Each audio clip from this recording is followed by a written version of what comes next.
ਤੇ ਜਦੋਂ ਡੈਕਲੇਰੇਸ਼ਨ ਭਰੀ ਜਾਂਦੀ ਆ ਉਹਦੇ ਵਿੱਚ ਕਿਹੜੀਆਂ ਚੀਜ਼ਾਂ ਦਾ ਲੋਕਾਂ ਨੂੰ ਜਦੋਂ ਡੈਕਲੇਰੇਸ਼ਨ ਭਰਨ ਲੱਗਿਆ ਜਿਹੜੀ ਆ ਉਹ ਧਿਆਨ ਦੇਣ ਦੀ ਜ਼ਰੂਰਤ ਆ? ਸੋ ਡੈਕਲੇਰੇਸ਼ਨ ਦੇ ਵਿੱਚ ਹੁਣ ਇਹ ਮੇਨ ਸਵਾਲ ਆ ਕਿ ਬੰਦੇ ਦੇ ਬਿਆਨ ਕੀ ਹੋਣੇ ਚਾਹੀਦੇ ਆ, ਰਾਈਟ? ਹੂੰ ਤੇ ਇਹਦੇ ਵਿੱਚ ਤਾਂ ਹੁਣ ਕਈ ਹੈ ਕਿ ਭਾਜੀ ਬਿਆਨ ਬਣਾ ਦਿਓ, ਬਿਆਨ ਨਹੀਂ ਬਣਾ ਸਕਦਾ, ਬਿਆਨ ਤੁਹਾਡੇ ਜੋ ਹੈਗੇ ਆ ਉਹੀ ਤੁਸੀਂ ਬਿਆਨ ਦੇਣੇ ਆ।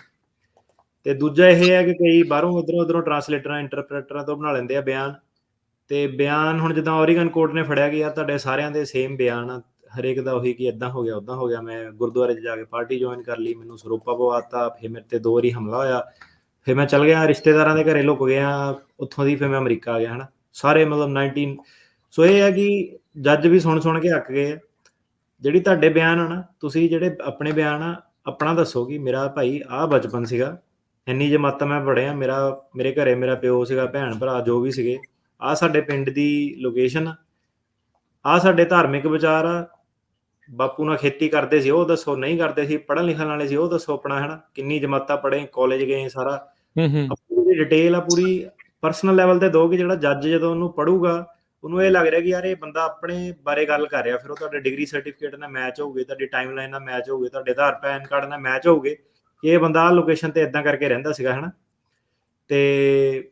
ਫਿਰ ਉਹਨੂੰ ਅੱਗੇ ਡਿਟੇਲ 'ਚ ਜਾਓ ਕਿ ਕੀ ਕਰਦੇ ਸੀਗੇ ਪਿੰਡ 'ਚ, ਤੁਹਾਡੀ ਨਾਰਮਲ ਰਿਲੀਜੀਅਸ ਧਾਰਮਿਕ ਜਿਹੜੀਆਂ ਗਤੀਵਿਧੀਆਂ ਉਹਦੇ ਬਾਰੇ ਦੱਸੋ, ਫਿਰ ਸਿਆਸੀ ਤੇ ਜਾਓ ਸਾਰਾ, ਹੈ ਨਾ। ਸੋ ਇਦਾਂ ਕਿ ਜਦੋਂ ਤੁਹਾਡੇ ਪਰਸਨਲ ਟੱਚ ਕੇਸ ਦੇ ਵਿੱਚ ਆਉਂਦਾ, ਜਿਹਦੇ ਵਿੱਚ ਤੁਸੀਂ ਪਰਸਨਲ ਇਨਫੋਰਮੇਸ਼ਨ ਲਿਖਦੇ ਆ,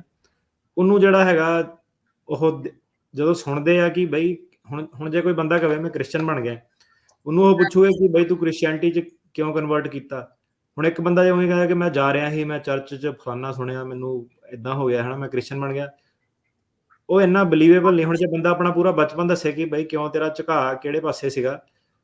ਤੁਹਾਨੂੰ ਆਪਣਾ ਪਰਸਨਲ ਲੈਵਲ ਤੇ ਕੇਸ ਦੱਸਣਾ ਪੈਣਾ ਕਿ ਤੁਸੀਂ ਕਿਉਂ ਧਰਮ ਚੇਂਜ ਕੀਤਾ, ਤੁਸੀਂ ਕਿਉਂ ਪੋਲੀਟੀਕਲ ਪਾਰਟੀ 'ਚ ਜੁਆਇਨ ਕੀਤਾ, ਤੁਸੀਂ ਕਿਉਂ ਲੋਕ ਭਲਾਈ ਦੇ ਕੰਮ ਕੀਤੇ। ਉਹ ਜਦੋਂ ਜੱਜ ਤੁਹਾਡਾ ਸਾਰੀ ਚੀਜ਼ ਸੁਣਦਾ ਵਾ, ਫਿਰ ਉਹਨੂੰ ਲੱਗਦਾ ਕਿ ਯਾਰ ਇਹ ਬੰਦਾ ਕ੍ਰੈਡੀਬਲ ਆ। ਸੋ ਪਹਿਲੇ ਕੁਛ ਮਿੰਟਾਂ 'ਚ ਉਹ ਆਪਣਾ ਜਿਹੜਾ ਮਨ ਬਣਾ ਲੈਂਦੇ ਆ ਕਿ ਯਾਰ ਇਹ ਬੰਦਾ ਸਹੀ ਟੈਸਟੀਫਾਈ ਕਰ ਰਿਹਾ।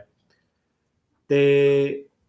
ਜਿਹੜੇ ਆਪਣੇ ਬਿਆਨ ਆ ਉਹਨੂੰ ਪਰਸਨਲੀ ਰੱਖੋ ਆਪਣਾ, ਜਿਹੜੇ ਕਿ ਫਿਰ ਮੇਰੇ ਦੋਸਤ ਨੇ ਮੈਨੂੰ ਦੱਸਿਆ ਕਿ ਇੱਥੇ ਚੱਲ ਜਾ, ਹੈ ਨਾ, ਉਹ ਇਦਾਂ ਨਹੀਂ ਲਿਖਣਾ ਕਿ ਦੋਸਤ ਨੇ ਦੱਸਿਆ, ਉਹਦਾ ਨਾਮ ਲਓ, ਬੰਦੇ ਦਾ ਨਾਮ ਹੁੰਦਾ ਵਾ, ਉਹਨੂੰ ਦੱਸੋ ਕਿ ਪਰਸਨਲ ਕਰੈਕਟਰ ਜਿਹੜੇ ਕਰੋ। ਫਿਰ ਮੈਂ ਆਪਣੇ ਅੰਕਲ ਦੇ ਘਰੇ ਰੁਕ ਗਿਆ, ਅੰਕਲ ਦਾ ਨਾਮ ਦੱਸੋ ਕਿ ਕਿਹੜਾ ਅੰਕਲ ਆ, ਕਿਹੜੇ ਪਿੰਡ ਰਹਿੰਦਾ ਸੀਗਾ, ਹੈ ਨਾ। ਤੇ ਉਹ ਸਾਰਾ ਜਿਹੜਾ ਟਾਈਮ ਡਿਸਟੈਂਸ ਕਿ ਕਿੰਨੀ ਦੇਰ ਲੱਗੀ ਜਾਣ 'ਚ, ਕਿੱਦਾਂ ਗਿਆ, ਗੱਡੀ 'ਚ ਗਿਆ, ਸਕੂਟਰ ਤੇ ਗਿਆ, ਮੋਟਰਸਾਈਕਲ ਤੇ ਗਿਆ, ਉਹ ਸਾਰੀਆਂ ਡਿਟੇਲ ਜਿਹੜੀਆਂ ਸੀਗੀਆਂ ਆਪਣੀਆਂ ਨੂੰ ਵਿੱਚ ਪਾਓ ਤਾਂ ਕਿ ਉਹਨੂੰ ਜਿਹੜਾ ਪੜ੍ਹਨ ਵਾਲੇ ਨੂੰ ਵੀ ਲੱਗੇ ਕਿ ਹਾਂ ਵੀ ਦਮ ਆ ਬੰਦੇ ਦੇ ਵਿੱਚ ਕੋਈ। ਜੀ,